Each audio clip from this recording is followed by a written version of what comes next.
Hello, everybody. It is your ever loving Uncle Fish back again, the fastest man in indie comics. I am the powerhouse illustrator of well over 40 something books now in indie comics over the last like 4 years since I launched my own book. I'm also the writer and creator of my own series, Green Zone Life in the Blocks, an ongoing series published through Freestyle Comics, and I am the host. I'm one of the co-hosts on the Five Star Fridays podcast every Friday night at 6 p.m. Eastern Standard on the Agents of Geekdom Network. And I'm your host on School of Fish and Morning Art Stream Tuesdays and Thursday mornings at 11 a.m. Eastern Standard Time. I'm also streaming live on the TikTok over my shoulder so my fans on TikTok can see what we're doing here. And we're going to be working, they can already see it, you can't see it quite yet. We're going to be working today on coloring some pages of Five Star. That's what we're going to be doing.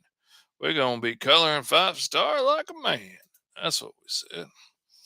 And I already have the pages flatted, and I actually didn't get any sleep last night. So lucky me, I was up since 1 o'clock last night. And so I went in this morning and I went ahead and laid in a lot of the flat foundational colors so we can actually get to finish colors today on the stream between coloring and talking and all that. But since Uncle Fishy was up early this morning, I also did a redesign on what I would do if I redesigned the Flash's costume. And I just thought this came out really cool. I tried a different method of recording the time lapse and screen capture and everything because I want to get all the effects that get lost in the Clip Studio um, time lapse feature. It doesn't record how many times I flip the screen and how much I rotate it and things like that. And I think that kind of shortchanges people on how I do this. And if you think I just draw it flat like that, you're missing out on a lot of the things that I use to get a finished product like this. But this used to be an exercise that me and my kids would do all the time. My kids would always ask me, they'd say, Dad, what would it be like? What would Superman look like if you designed him? What would Batman look like if you designed him? What would it look like if you mixed the Hulk and Spider Man 2099? And they just ask me all kinds of random stuff, and I draw it for them because it'd be fun. But they really like seeing how I would redesign characters in my own world to work, and how I would have done it if I was the creator of them. And uh Barry Allen or Wally West or whichever Flash is your favorite as the Flash is one character that I really like, but I've never liked the Speed Force because to me it's kind of a cop out, and I don't care for that. In my world, like, you can move really, really fast, but like your brain also has to be able to process really, really fast, which would mean the rest of the time the world would be going really, really mind numbingly slow for you, which would be infuriating. And you would want to spend most of your life at high speed doing your own thing. It'd be like, living around a world full of mannequins. And also, the speed force, just, oh yeah, my shoes don't wear out and my clothes don't catch on fire and all of that stuff at these super high speeds, and I don't bump into anything and I never trip and all of this stuff. Those are cop outs. I don't like that. I don't think that really happened. I don't think you could be running at no 600 miles an hour through a city and not have somebody accidentally open a car door in your way that there's no way you could have seen coming. No way you could stop in time before you hit it. And I'm not accepting, oh, it's the speed force as a reasonable explanation of why a regular man could punch somebody 600 times per second and like pound through a brick wall with their fists and not take damage. I don't know. Super fast healing effect. I'm not buying that. Like, you would decimate your hands doing that normally. So what we have a redesigned flash suit here that protects our speedster that doesn't have the magical speed force. And you can see it's a real suit. It has zippers and stuff to get into it. It's still got the lightning bolt motif in it, but it's much more almost like a race car suit, or cross between race car and like high altitude skydiving suits, pressure suits that pilots wear when they're hitting super G's and stuff, that can fill with compressed air and keep them from passing out. It has a really thick collar on it, right around there. Let me switch to something else that might be a little bit easier to see. Okay. It has a really thick collar around the neck, like race car drivers have, to help protect his head so his head's not bobbling around like a balloon out of a car window as he's running around. It has a streamlined helmet like bikers and stuff will wear, bicyclists. Um, it has a visor and stuff to protect his eyes. It has, a mask to protect his face. It has filters to keep high speed specks of dust and bugs from hitting him like bullets. And the vents are on the side so that he can get air. And the earpiece here can control a lot of things. It'll lift the visor. It has augmented hearing in it. It has little switches to like darken his visor so that you can't even see his eyes. It has a voice modulator, all kinds of stuff in there, so he doesn't have to worry about people recognizing him. One of the real key features to my version of the Flash is his gloves. He has these gauntlets, and he has all of these replaceable heavy duty, like tungsten carbide, you know, type plates all over his body on the outside. He has extra durable material on the outside edges of his suit, his sides and his hips and his outside arms, where he's more likely to scrape into stuff. He has these replaceable plates that help protect him from damage. And, when he skims off of a wall, or, nicks a mailbox at 1,000 miles an hour. And his gauntlets also have controls in them for some of the features of his suit that he can hit with his thumb and not have to stop running. But they also have these punching gloves. These, they look like the bucket on a backhoe or a bulldozer or something, and they'll fold over his knuckles and lock into place. So when he goes pounding on somebody at high speed, it is this heavy duty steel battling ram that's hitting you at 6,000 punches per second. And it is really cool. I like that feature. The little lightning belt that he has here has dials and buttons on it that he can tune and adjust, like how pressurized his suit is to help with the G forces that he's going through. And I'm even thinking he's got a slight bit of super fast AI in his suit to help him a little bit with balancing and like adjusting um the suspension and stuff in his heavy duty boots here. And like this line right here is the bottom of his foot. All of this extra is traction and padding and stuff to handle hitting the ground at 1,000 miles an hour over and over and over again, and braking. Like when he stops, he would just be chewing through this. And that's something that you might not believe that your Uncle Fishy used to kind of be into extreme sports a bit back in the day, because I'm a fat old man now. But back in the day, I was really seriously into street luge, and I built my own street luge. I freaking loved it. There was nothing more exciting than, barreling down a hill. Even at 35 miles an hour, when you're that far off of the ground, it feels like you're going 95 miles an hour down a hill. And it was so freaking exciting. It was so much fun. And one of the things I learned to do from other street luge athletes was to take strips of car tire, and you glue that to the bottom of your shoes and up the back of your heels, so that you can use that to stop and drag on the ground when you're trying to stop at high speed, and or when you're trying to turn and you need that extra little drag to help turn so you don't get hit by a car. um, and you would be amazed how fast you burn through a strip of car tire doing that way. Like it's not the way they're designed to work. But so I have to think like these replaceable shoe pads on here, he would burn through these things every day, I would think. Like it just, as fast as he goes, as fast as he stops, it would eat this stuff up. But he can have it replaced. He can adjust the suspension in his shoes, and how easily his foot bends and twists, or how stiff it is, or how springy it is to react back off of him to, help him handle different terrains and stuff.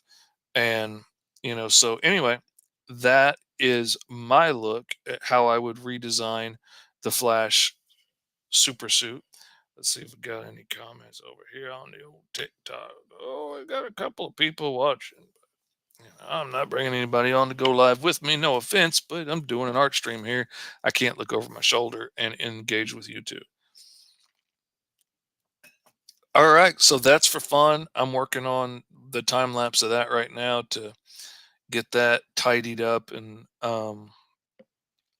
be able to post that to the old TikToks and whatnot. But right now, we're going to go on and we're going to work on some 5 star and get this wrapped up so we can get out to the backers' hot little hands.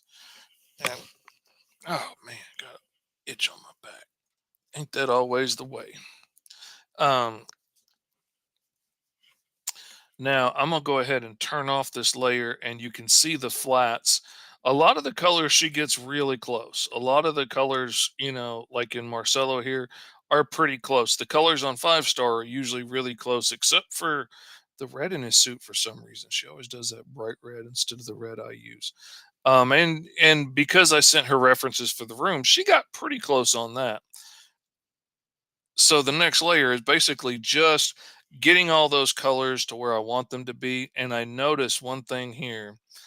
Apparently, she used the same color somewhere else. Let's see if we can pinpoint where that was. So it's only a couple of places. Oh, yep. She used the same color on his gloves down there, on the padding on his gloves, that she used up here in the flats. So when I colored this, originally it came out right. And then when I went and colored his gloves, it changed the color up here as well. And that's just kind of a little headache that happens sometimes. That's not the color I want. And I'm not getting the exact color that I wanted on that either. That's a hassle. Every once in a while, the color picker is just like, no, oh, that's why. Duh. I'm on the wrong layer. Duh, Dawson Pooper Head. You on the wrong layer. No wonder it's not working. I was trying to color it on the freaking screen layer. For some reason, it wasn't working right. No wonder why. Dur, dur, dur, dur. Dur, dur, dur, dur. All right. Now, I'm noticing here that's all combined into one layer, or is it? Oh, it's not. It is. It's combined into one layer there. Okay, let's see what we can do. Uh,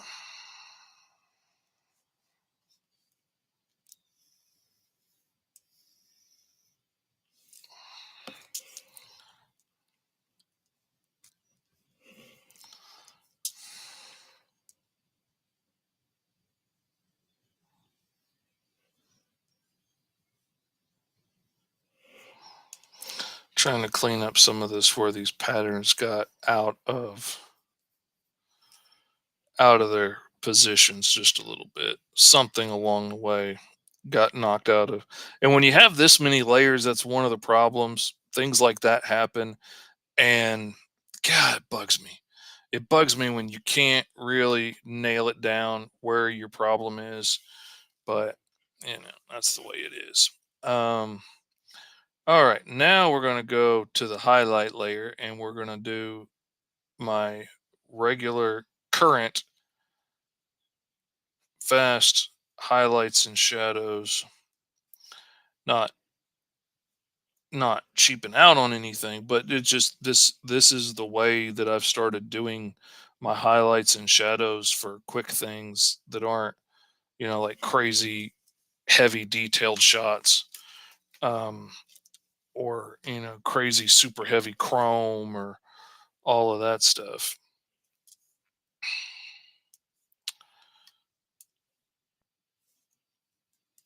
Yeah, I'm just gonna hit him with a little. You know what? He's coming. He's coming from outside at night. So I'm gonna make his highlights blue up there because he's just coming in the roof. And then down here, I'm gonna make them light yellow from the overhead lights.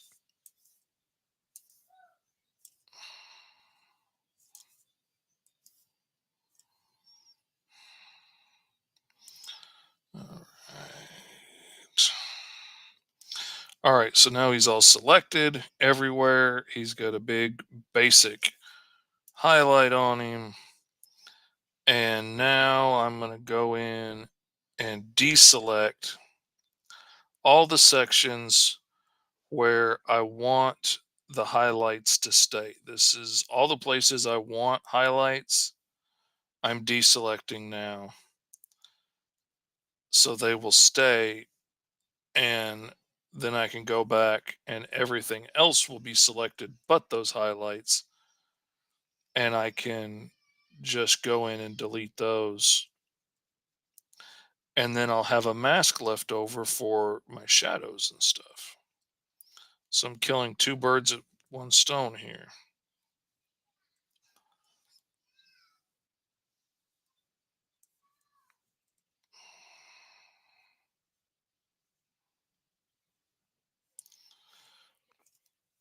And I'm well aware that the way I highlight faces a lot of times is not 100% accurate and is not probably the way his face would be highlighted in this scenario. I know that. I know that. I understand that. I get it. But sometimes it's more about the feeling, and it's more about making things clear and easily understood than it is about, being absolutely 100% realistic with the lighting. I'm not going for realism. Nobody is buying my comics because of their hyper realism. They're buying my comics because they're fun and action packed, and there's lots of emotion and drama and stuff, but not because my lighting is so detailed and realistic. So, even though I know his face probably wouldn't be exactly highlighted in that same pattern from so many different angles, it makes his face easy to read and easy to understand. And that's a big part of your job as an artist in comics, is making sure that stuff is easy to read and clearly communicates what you're trying to show and what you're trying to illustrate. And if they can't make out the expression on his face because of the way I lit it, then it doesn't matter how cool I drew the expressions if you can't read them. And it, doesn't matter how cool the action scene is if you can't tell where anybody is. So sometimes I have to fake the lighting a little bit to make it nice and clear and easy to understand. Just like in TV shows, sometimes they do little tricks with the lighting and they change it from one angle to the next, and I notice it and it drives me up the wall. But I also understand why they're doing it. They're wanting to make the characters clear and easy to see and easy to know who's who in this car when you're on a stakeout. And if they kept the lighting realistic and it was only lit from the one side it is when you're looking at, you know, the detective's partner sitting there as they just came in from the coffee run in the middle of the night.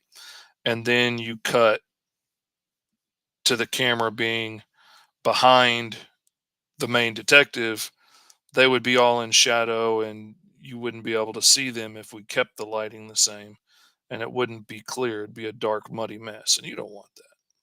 So sometimes we cheat the colors a little bit, but it's all in the sake of hopefully making things clear and making them make sense.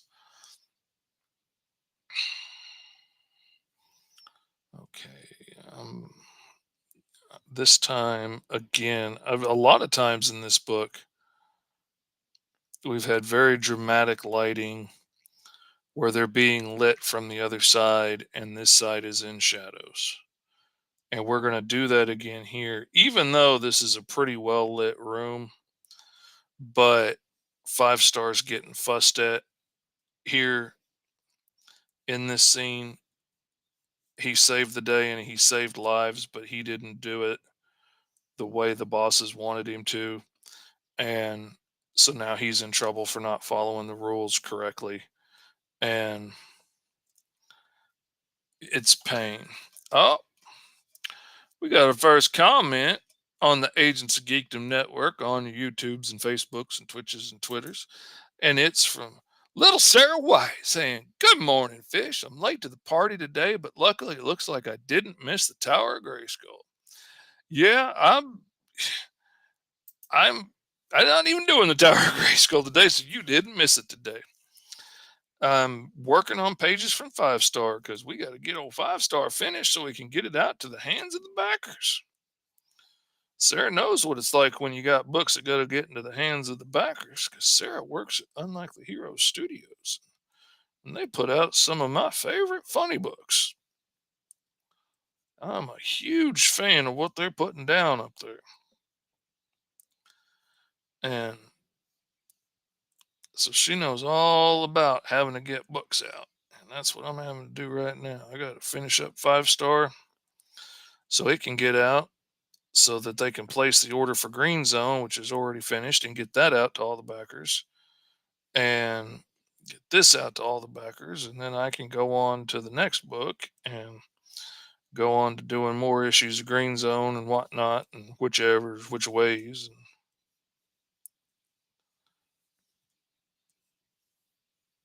Because got to make more books. Because for a lot of folks in indie comics, comics is a passion project and it's a dedicated hobby that they put a lot of time and effort into and a lot of their soul into, and something that they're very passionate about. But it's, it's a passion project, or like I said, it's a hobby. For your Uncle Fishy, this is my full time job. So I got to get books done because I got bills to pay. And I got mortgages that are just going to keep coming. That mortgage, it doesn't care how much fun I think drawing comics is. All it cares about is, did you make enough money to pay me? The mortgage says if it don't make dollars, it don't make sense. And sometimes I got to admit, the mortgage is right. All right, now see, I'm gonna focus the shadow more at the top of him in this scene to try and help get the feeling of he's coming out of the darkness and coming into the light, and the light from the room is lighting him down. Sarah says, "You bet. I'm responding to comments on Lori's merch post at the moment." Absolutely. Whoops.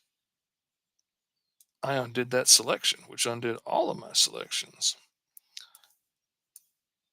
And now, see, the reason I like doing my highlights and shadows this way is because now I've just got this nice, easy mask for my shadows, and they don't overlap into my highlights or anything. And I like, when I can, I like to keep my shadows very subtle and go from, like almost nothing on one side to dark on the other, like get darker the further away it is from the light, that kind of thing. That's how I like to do it if I have the choice. And I kind of like to do my highlights the same way. I like them brighter near the light source and then to get lighter. And this method of doing it has just worked out really well for me so far. Now I'm gonna go in, I'm gonna select his face, because the one problem with doing it that way for me is he'll end up with really bright highlights on his face because it's not going to start gradiating until down here. So I'm going to come in with a translucent airbrush, and I'm on the wrong layer. Uh, and I'm going to wash out a little bit of the bottom edge of those highlights on his face. So that's way too big for that face. So there's a little bit of his real skin color pointing through in some of those at the bottom of those highlights. And I'm going to come do the same thing over here. I'm just going to enlarge my brush a bit and Wash out a little bit of that. There we go. And in this one, it goes into his beard too. So I got to select his beard color and I'll wash that out a little bit. There we go. I like that a whole lot better.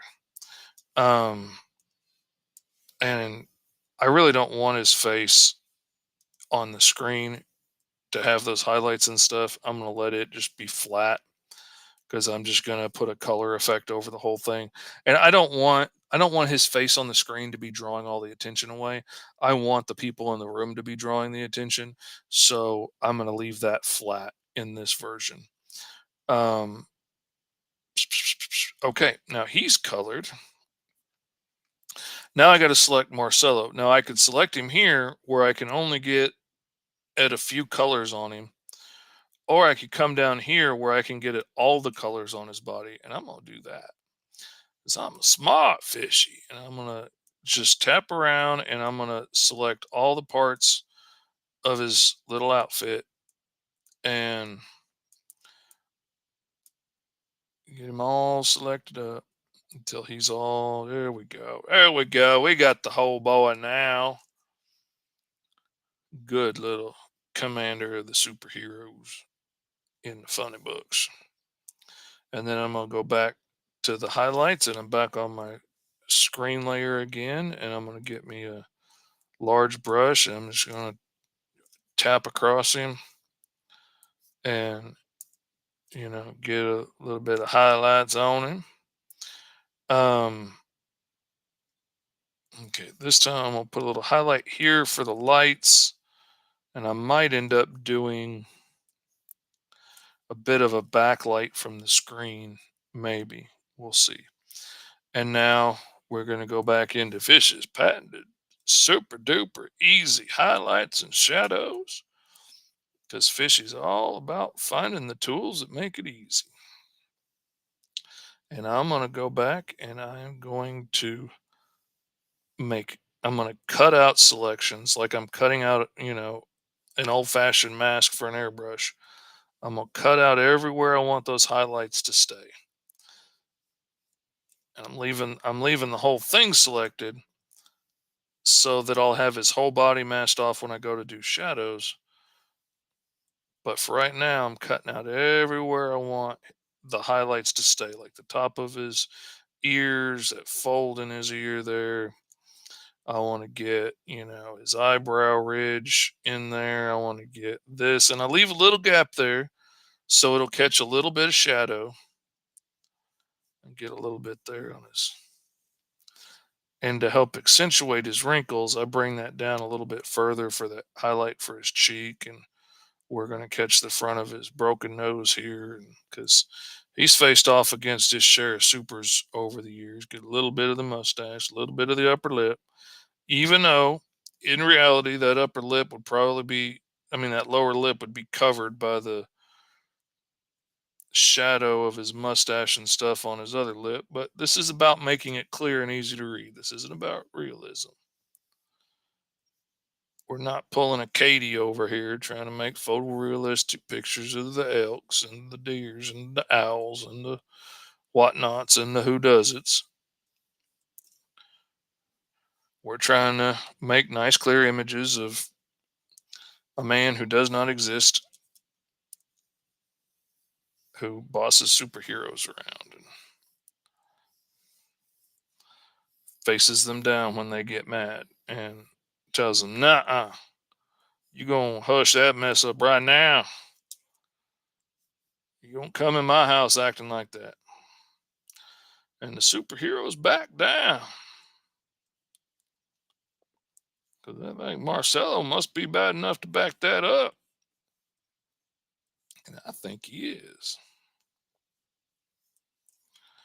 I think Marcelo probably gives Superman a bloody nose if he came busting through the roof of his place. That's what I think. And we all know your Uncle Fish is seldom wrong.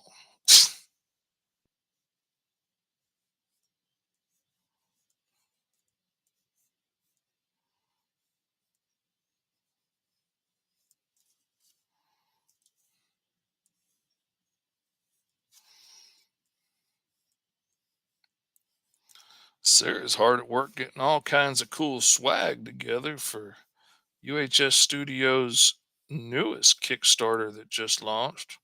Cthulhu is hard to spell, which I'm really excited about that one. I missed out on it the first time around, and from what I hear, this time it's going to have amazing new add ons in it, all kinds of cool stuff.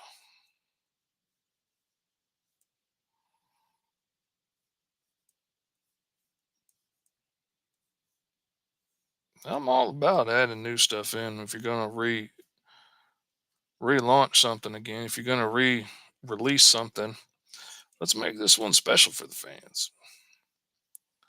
Like, a lot of people will just gather everything together in one book for the trade after they've done so many comics.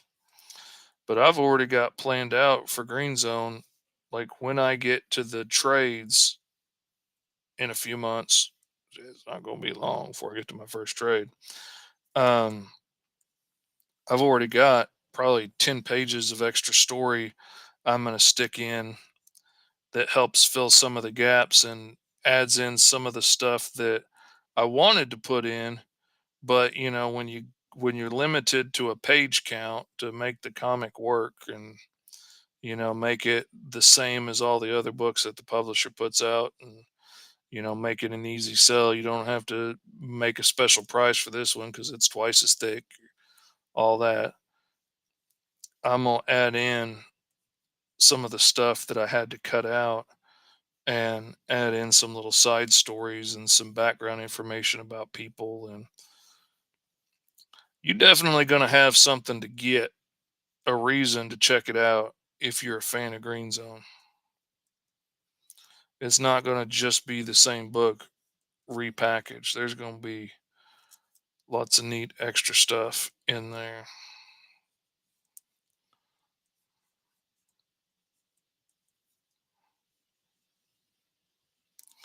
Sometimes you can do that stuff easy. Sometimes you can, add some pages of the script, and you can add some sketches, and you can add, like the first sketch you made of the character and stuff like that. And that's all cool.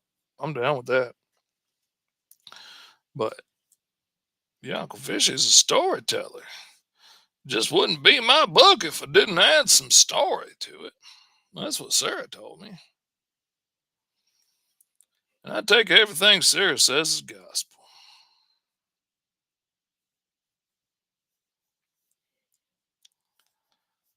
Sarah told me Lori has a combustible head.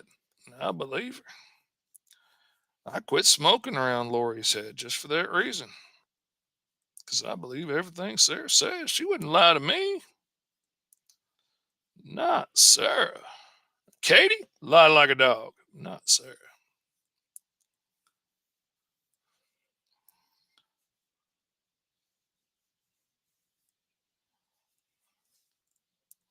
For those of y'all that may just be tuning in on my TikTok, yo, Uncle Fishy is working on pages from Five Star issue 2, which is almost ready to go to the printers as soon as I get these last 2 pages finished up and a tweak on the cover, put a backer on it, and it'll be good to go to the printers and get out to the backers from the Kickstarter. And I am doing my live stream, art stream, School of Fish, that I do every Tuesday and Thursday morning at 11 a.m. Eastern Standard Time on the Agents of Geekdom Network, on all of the different places where you may have a page and show off pictures of your face, or um, you know places where you might tweet like a bird about all the things you're interested in, or the YouTubes or the Twitches or the whatnots. All right. So I have all of Marcelo selected. I put big highlights on him, big general, faded out highlights on him. And then while he's still selected, I cut out holes in that mask everywhere I want the highlights to stay. And now when I click delete everything in that selection, now, boom, he's got all these nice little neat cutout highlights, which I could have just selected those and hit them with an airbrush. Absolutely.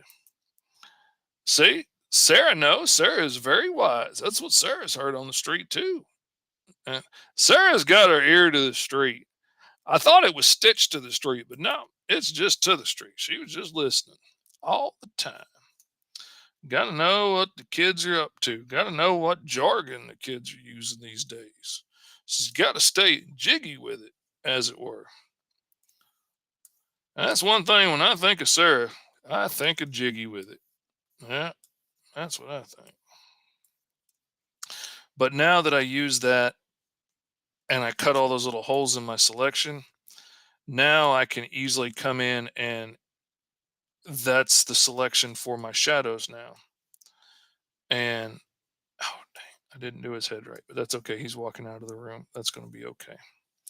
I'm gonna come back with transparent paint and a smaller brush, and I'm gonna highlight his face just a little bit, but that's okay. That's good. All right. Now we only got one other really important person in this scene we got to do, and that's Agent D for delightful, for D cutie, for D short hot mama. And unfortunately, my flatter, Hannah Shanqui, who I love dearly and has saved me so much time and hassle over the years, I cannot help but want to shout her out every time I possibly can. Hannah Shanqui, you can find her on Facebooks and stuff. Does an amazing job. Absolutely love her. But for some reason, she picked the same color for the frame of that giant screen TV as she did for Dee's hair. And I didn't change it because I was in a hurry. Normally, if there's something like that that I notice in the flats, I will change it in the flats before I go through all this trouble. But I didn't notice it, and I just, next thing you know, I'm halfway done with the page. So, all right, now we're going to come back. We've got the same yellow selected that we used for the highlights.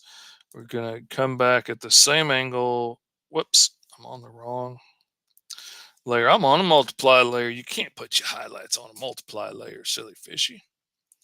I'm going to come back and tap that there on that side, and then I'm going to tap this on this side. And oh, wait a minute. I forgot. She's just barely in this scene too. You could just see her hair. So now, this is the part I don't think anybody thought of when Tony Clapper, the writer and creator of Five Star, sent me reference pictures for her hair, how he wanted it to look.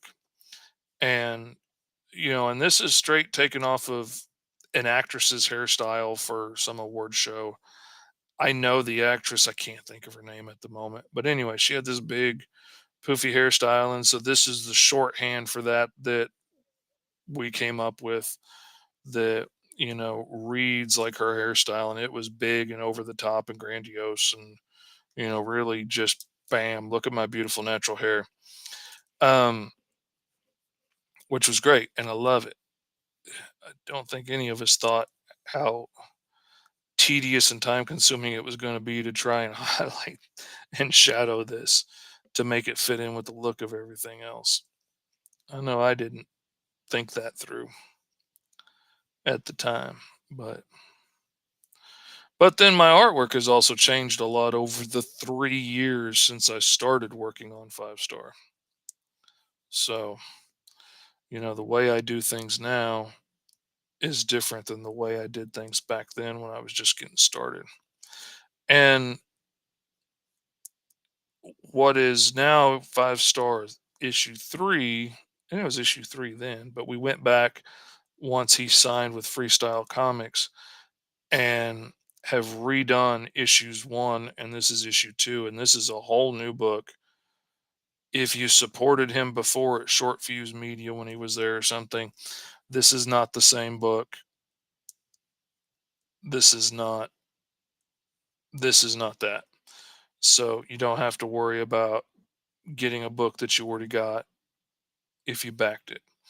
This is a whole new book, whole new story that ties in with the FSK Hotshot universe. But yeah, my artwork has changed a lot since we started. And I'm I have this is like the third computer I've bought to work on since then, since that first one, with money that I made drawing comics. Just like the house I'm in, I pay the mortgage for this house drawing comics, which is crazy to me. Always wanted this to be my full-time job, and now it finally is. And that is amazing. And that's why, if I can tell you one thing, don't give up. I don't care how long it's been. I don't care how far past your expiration date you might feel like you are. Don't give up, because you never know when opportunities are going to come together, and suddenly it's going to be your time, and you need to be ready. You need to be ready to move when it's your time. You know, I tried to get into comics as a teenager. I took Todd McFarlane's advice and I sent out, oh my God, did I send out so many packets to so many people trying to get hired as an artist. I wrote down every editor at Marvel and DC and any little independent company. This was before Image. Any independent company I could find, like Black Skull Press and all kinds of places. And I sent out packages. I sent out like 70 packages a month to all these different publishers, all these different editors at all these different publishers, and did it month after month all the way until I graduated. And suddenly I had to pay for the postage myself and couldn't use the postage machine at my mom's office anymore. And I mean, I had been trying forever. If I had given up and stopped drawing in my teens or my 20s or my 30s, when it had become obvious this just wasn't going to happen and I wasn't going to get there, I had missed my opportunity, and that sucks. But okay, it's not the end of the world. I still had an interesting career. I still did lots of cool graphics and stuff. I've enjoyed my life. um, and I've done lots of amazing things that most people can't say they've done, like sculpting 46 giant polar bears for Dixie Cafe, and all kinds of weird stuff. um, I've had a cool life. I've enjoyed it. But, it just, I came to the point where I was like, well, I guess comics isn't going to be part of it. And then the whole world changed. And then all of a sudden, it got easier and easier to make comics yourself. And suddenly, you don't have to do a print run of thousands anymore to make it work. Now, all of a sudden, you can go to digital printers like Kablam or Comics Wellsprings, and you can get one issue made, and or you can get 10 issues made, or you can run a Kickstarter, and if you sell 10 issues, you make 10 issues. If you sell 500 issues, you get 500 issues printed. And you can get great prices on it. They look amazing, they look professional, they look better than some of the stuff you get off of the comic rack. That's amazing. We didn't have that ability back then. You can send giant artwork files across the internet in your emails now. You couldn't do that back then. You can make friends with creators around the freaking world. And, you know, if you didn't happen to be born near a group of people that wanted to make comics, you can meet them from all over the world and team up and say, yeah, I would love to help you get your comic made. That was not something that was possible back in the day. And now it is. And that's freaking amazing. So all of these things changed, and now suddenly it's a world where your Uncle Fishy can pay his bills full time drawing comic books, because now we can do that. Now I can ship files across the country and get them printed, and I can collaborate with people across the country. Like, I live in Arkansas, and Sarah from Unlikely Hero Studios, she lives in Montana, in God's country. That's a long way away from Arkansas, but she's my editor, and boom, I can send her the files when I get done at the end of the day. She can look them over and send me back an email and tell me everything that I did wrong, and I can go back and fix that. And that's amazing. Couldn't have done that back in the day. I'm grateful for the fact that we can now. Here to tell you.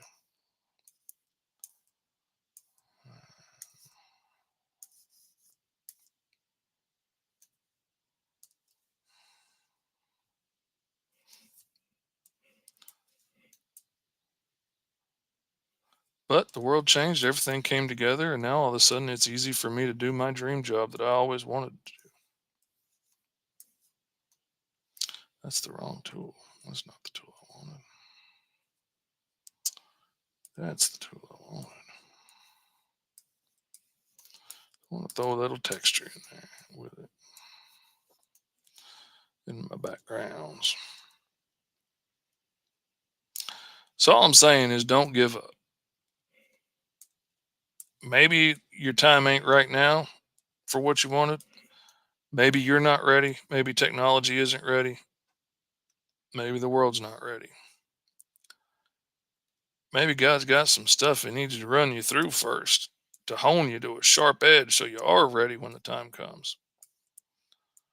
'Cause I'm sure grateful I was ready when the time comes. I was sure grateful I spent all that time, you know, drawing silly pictures with my kids that no one was ever going to see.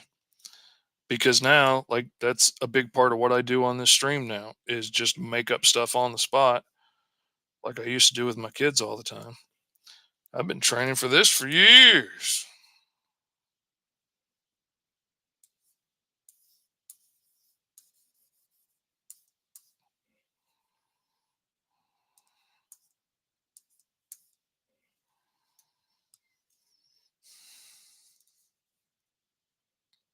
Who knew?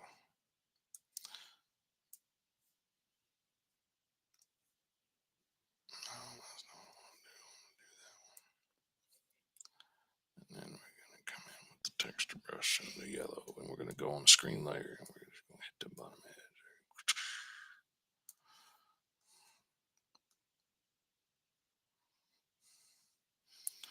Trying to give it a feel of some texture on the walls. See how we do. See if it's good enough for the girls we date. That didn't work. That's the wrong brush. Refer to reference layer only. All right. Now let's shrink that selection significantly.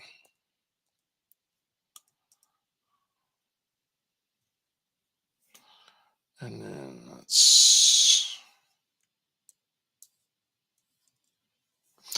again, that's the wrong brush. Let's use that one.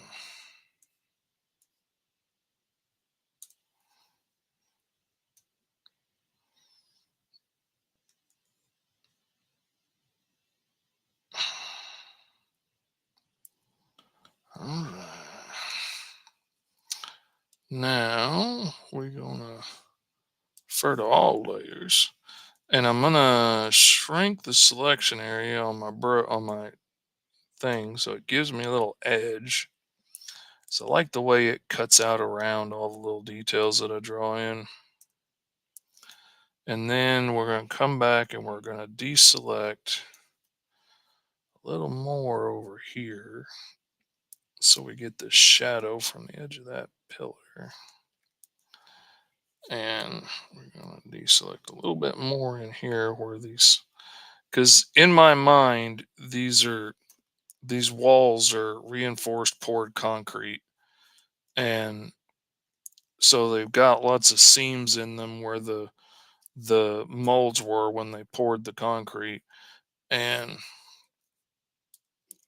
that shows up. And there we go. I've got a little old highlight on it there. Little fancy highlights. Everybody loves a fancy highlight. And now let's see. No, I'm not going to do that. I'm going to do this one. I'm going to use the same selection tool to refer to all the layers, and it's set to come in negative 10 points from the edges. So to leave me a little border around things. Sometimes I don't want that border everywhere, but it looks too cool in the places where it looks cool, so I'm just going to leave it. And put a little texture on the ground too. I don't want it to be too complex. I don't want to be too complicated. Don't want to take away from the guys in the scene. But all right, we are just about there. Only problem we still got is some of the stuff on this screen is just a little too not on a TV screen, too bright. So we're gonna select that, and I kind of know the general area that I had that smoke color in on the other page. I'm not going to bother to go back and color pick it because we're a few pages away. I do know it was at night, so this is going to be a dark bluish gray back here. It wasn't daytime, it was nighttime. And then let's see, we'll select this one and we'll make that a bluish gray too. And let's make that a bluish gray as well, because the yellowish gray I was using originally doesn't really work in that context. And let's grab the pink from her shirt. I'm going to select it. And then I'm going to drab it out a little bit. I'm going to gray that out so it darkens it a little bit. And I'm going to grab her hot pink, neon pink lips. I'm going to take her skin color. I'm going to go a little redder and I'm going to go a little darker, richer.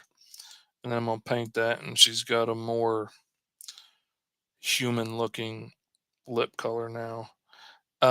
Okay, now I've got all of that done. And that all, oh, I need to do the sky behind him. Forgot about the old sky. Silly fishy. It's gonna be pretty rich. Let's see what that does. No, that's not the right color. Let's make that darker. There we go. And then we're gonna lighten it up a little bit with some highlights in the back from the city. Oh, I didn't mean to use that brush, but that looks cool. So okay, we'll do that. All right. Now that looks a little bit better, except for she used a different color red there. I don't know why she did that in the flats, so it didn't get painted when I painted the rest of his suits. There we go. Okay, now all of him is the right colors now. Um,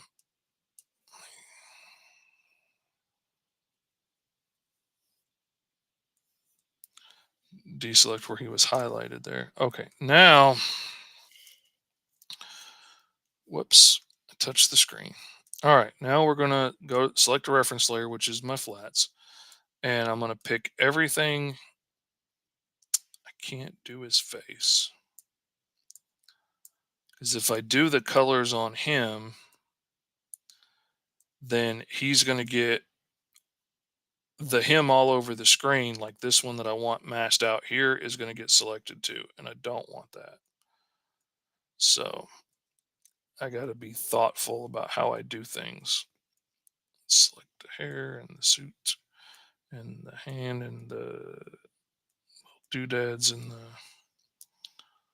the news logo and the action news and the ticker tape on the bottom. And okay, I think I've got everything. Damn, I did not just do that. Dang it. That's the part that kills me. Because it's a touch screen, I touch the damn screen.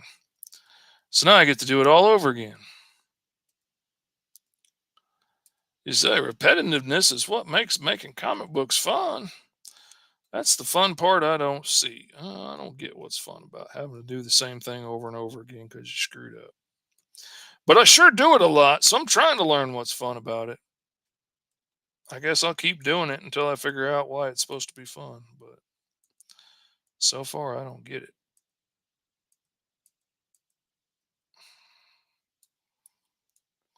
All right. Okay. Now I can move around without selecting something else. And now I just need to come in and cut in around him here.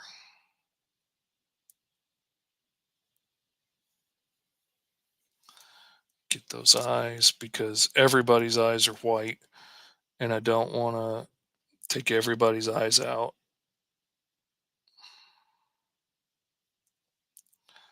Okay, and now that I don't have a million things to have to select, I'm going to go to uh, ref, refer to the reference layer only and click right there and grab that shoulder.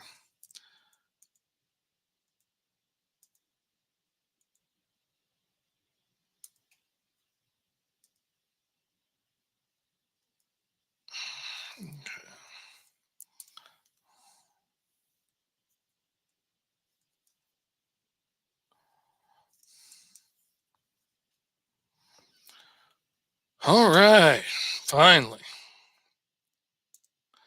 Okay, now I'm going to go above my inks layer. Actually, I'm going to go above this little gray layer that you can't even see there because I have this screen on a separate layer.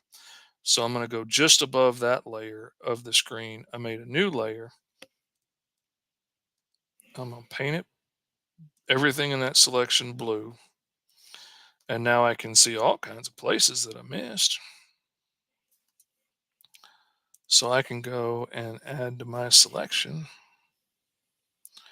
Say, silly fishy, that was supposed to be in there. Silly old fishy. Now we're going to paint it again. All right, we got all of that. We didn't get that one. There we go.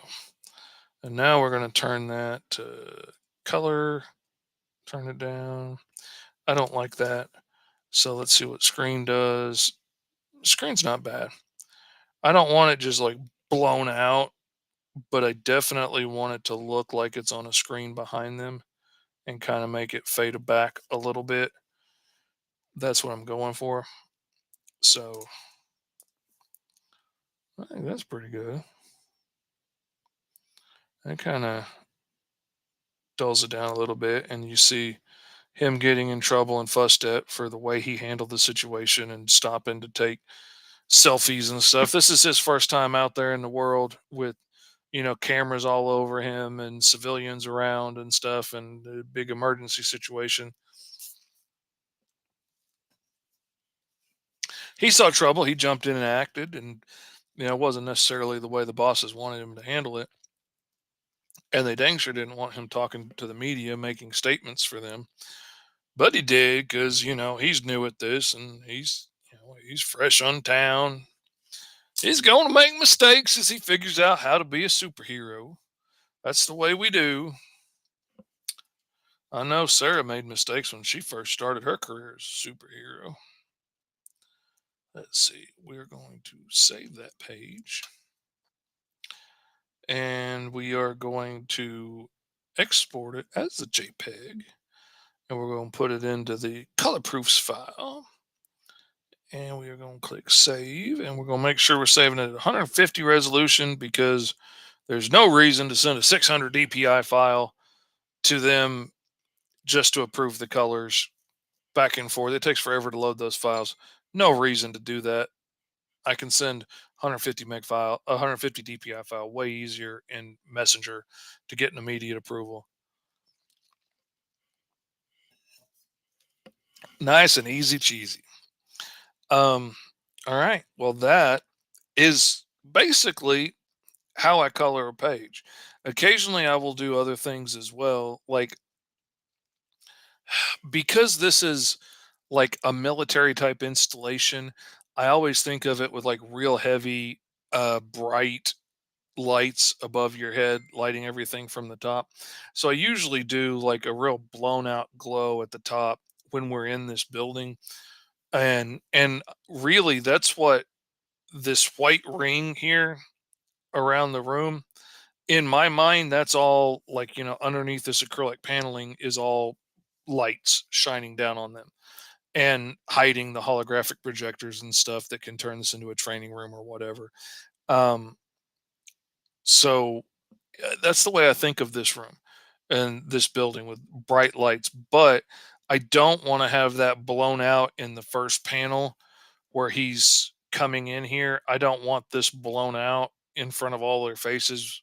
And so I'm not having blown out lights above their head in this panel. And then the rest of the time I want the focus to really be on the screen behind him as they're chewing him out. And so this is as far as I'm going to go on this page, and we're going to send that off and see if it gets approved. Oh, Facebook users on there saying, "Hey, Uncle Fishy." Hey, Facebook user. I'm glad you're here. I know you're one of a handful of my friends stopping in to say hello. Um, but anyway, so I'm thinking that's about as far as I'm gonna go on that today. And for those of y'all that weren't here earlier, I just want to pull it up again and show it to you because your Uncle Fishy didn't get any sleep last night. So when I couldn't sleep, I got up and thought, what if I redesigned the Flash's costume? What would it look like if I designed the Flash?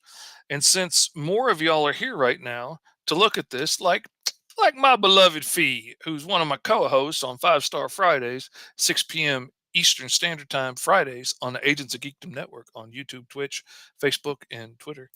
Um, and one of my favorite viewers on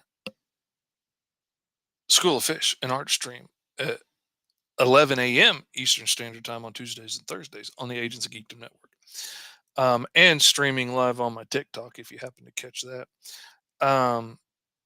Anyway, so I got up this morning. I couldn't sleep. I got up at like 2 o'clock this morning, and I had this idea running through my head for like how would I redesign the Flash? Because when my kids were little, like this is the artwork that I did all those years that I wasn't doing comics, and all those years I was disabled and stuck in a wheelchair.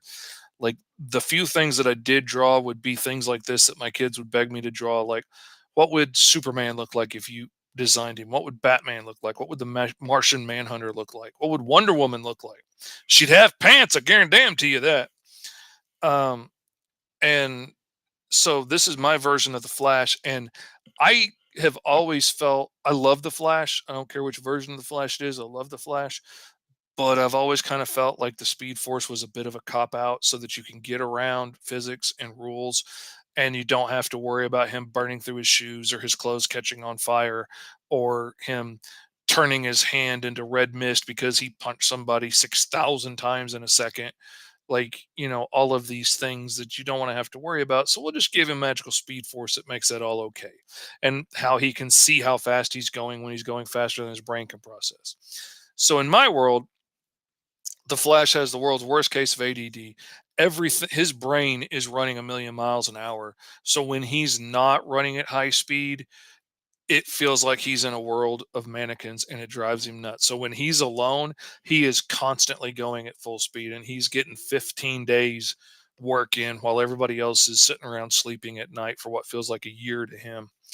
And his brain is always running this fast so that he can process this. He doesn't have a magical speed force to protect him from running into things. So his suit is highly durable. It has thicker, heavier material on the outside edges of it. All this dark Kevlar stuff here is more heavily engineered material for banging into things and scraping into things. He has these, composite like tungsten carbide, you know, titanium plates that he can easily replace on the outside of his suit for scraping into things and banging off of cars and mailboxes and things. Um, he has these overbuilt gloves with these like pile driver looking knuckle covers that he can hit a button and they'll come down and lock over his hands. And now all of a sudden his hands are these, giant steel battering rams that now when he pounds you at 6,000 times per second, he goes through you. And, he can drop those down and just wham you at full speed and not have to worry about, misting his hand. He can just nail people. He's got controls on his thumbs that help control his suit. He's got buttons on the side of his ear that help control his mask and his visor and his voice modulator. He's got dials and buttons down here on his belt that help control his suit and his boots. His boots have their own like stability system built into them. They've got traction control and suspension built in. Like they will stiffen up and harden so that his feet, don't move as easily for certain terrains or loosen up for others. It's got a high speed AI built into his suit that'll help him a little bit with balance and finding his way through town and stuff at high speed, and like a super fast GPS. All these things are built into his suit that he can control either from his thumbs or on his hip without having to stop running to do it. Um, and anyway, he plows through in this suit. He's got an aerodynamic helmet. He's got a visor so that he doesn't lose an eye to a bug. He's got a hard reinforced frame over the front of his face so he doesn't lose a tooth to a mosquito at 600 miles an hour. He's got a suit that you can actually get into that has zippers and stuff. It still has the lightning bolt motif. He's got a big, thick, padded neck brace around his helmet so that his head doesn't just go whipping around like a balloon out of a car window when you're going down the highway. Um, and to protect him in accidents, he's got different materials in the joints of his suit so that he can move those joints easier than the other material. Um, and he's got these. My favorite part about it is something I picked up from my days as a street luger, which I know it's hard to believe that your Uncle Fishy used to be into extreme sports, but I built my own street luge and used to race down hills, and even doing 35 miles an hour down a hill when you're that far off of the asphalt feels like you're doing 95. And it is the coolest feeling in the world. And we would strap, we would glue big hunks of car tire to the bottom of our shoes and up the back of our shoes so that we could stick our feet down to brake or stick our one heel down to drag to help make a quick turn if a car's coming your way or something. And it amazed me how fast you will chew through a car tire. But, so I figure he's got these big, thick, heavily padded pads on his feet for traction and for braking and to get chewed up when he skids to a stop. And they're easily replaceable. So he can just click on another one and when he burns through one every day. And so I did that today, this morning at like 3 o'clock in the morning. And I tried a different way of capturing the time lapse because the time lapse files on TikTok make the file so big. I figured, well, I'm gonna try using the time lapse screen capture on that's got Windows has built in because I didn't even know it had it built in, but it does. I was like, well, instead of this file being 400 meg, let's try capturing just the pencils with the screen recording and see how that does. 3 gigs. And it recorded 3 gigs for the pencils on the wrong screen, not the screen I was looking at, not the screen I had up when I started the recording. Oh no, a screen full of advertisements for other screen capture devices. Uh, so yeah, I lost the pencils altogether, but I got the inks and the colors done, and I'm gonna edit them together, and I'm gonna post them to the TikToks and stuff. Anyway, thank you guys for joining. Thank you guys for hanging out. I will see you again. Let's see, this is Thursday, so I will see you Tuesday at 11 a.m. Eastern Standard Time, 10 a.m. Central Time for people like your Uncle Fishy who live inside parts of the country. And I will see you then. We will probably roll up a new character then before we get started on like Green Zone or something on the next Thursday. So there's still time to leave comments and stuff and suggest new superpowers that I can add to the wheel of superpowers. And then we will roll on the Tower Grayskull back there in the corner and see like how many superpowers we're going to get. And then we'll roll the wheel and then we'll see like which one of those we're going to pick by rolling on the Tower of Grayskull, and we'll come up with a new character, you know. Thank you guys for joining. I really appreciate you guys coming and hanging out and chatting with me and whatnot. And oh, look, old Fee, she jumped over to YouTube because she didn't like it showing Facebook user. I feel you. That's why I watched on YouTube for a long time because I didn't know where to click the link to give permission for it to use my name. So I go to YouTube because YouTube will show your name right away. Just a little tip to all our friends in the TikTok lives. If you want to go to Agents of Geekdom Network on all of the channels like the YouTubes and give us a follow. Anyway, I love you guys. Got to keep pitching, got to keep making comics, got to keep grinding. Uh, I will see you guys on, well, see Feed tomorrow on Five Star Fridays, 6 p.m. Eastern Standard Time on the Agency Geekdom Network, and I'll see the rest of y'all on Tuesday. Love you. Bye.